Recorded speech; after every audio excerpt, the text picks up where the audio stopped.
Let's take a look at Padahastasana, Jacknife pose, which is a standing forward bend that's going to open and stretch the entire spine, increasing spinal health and energy flow. So looking at this pose, we start in Tadasana with the feet hip width apart.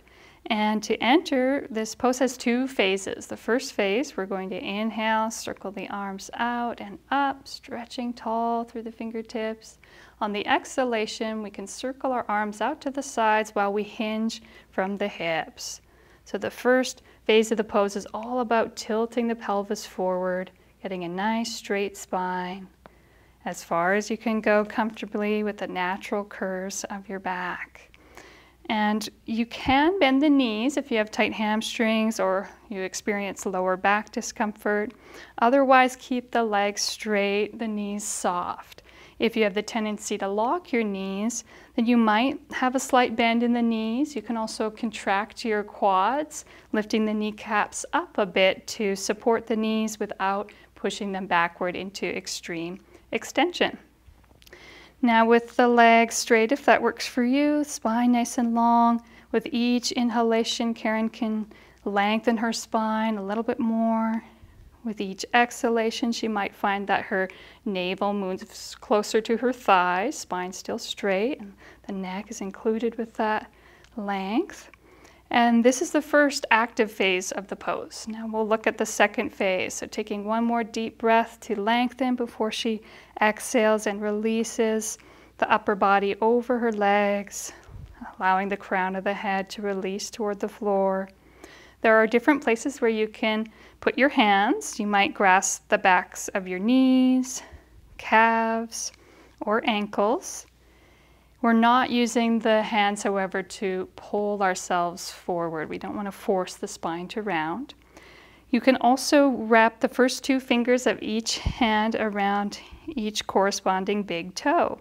That creates a mudra, which in this case connects the energy of the lower body and the upper body. So the legs stay active as we lift from the heels up through the sit bones, while the upper body really softens and releases here. So this is the second phase of the pose, really the heart of the pose. We should enjoy plenty of time here, several breaths. And this pose helps to release physical, mental, and emotional tension. As we mentally affirm, nothing on earth can hold me.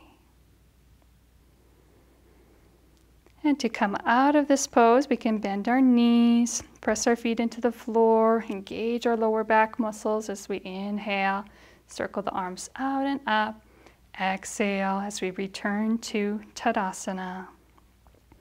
Just pausing to enjoy the effects of that pose. Now there are some different ways to come in and out of the pose. For a beginner, after you reach the arms overhead, you might just bring the hands directly down in front to the hip creases so that you can find that place where you need to press into your thighs and start to tilt the pelvis forward. Nice. And then if you come all the way into the pose, we'll show you how to come out like a beginner. You can bend your knees, place your hands onto your thighs, recapture that straight spine as you inhale, circling the arms out and up. There's some more advanced ways to come into the pose, keeping the arms overhead as you inhale. Keep the arms there as you exhale, reaching out. We still want a straight spine, so this requires a lot more upper body strength and awareness.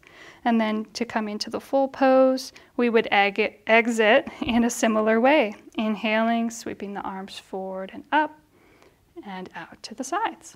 Great. So that was a review of Padahastasana, Jacknife pose.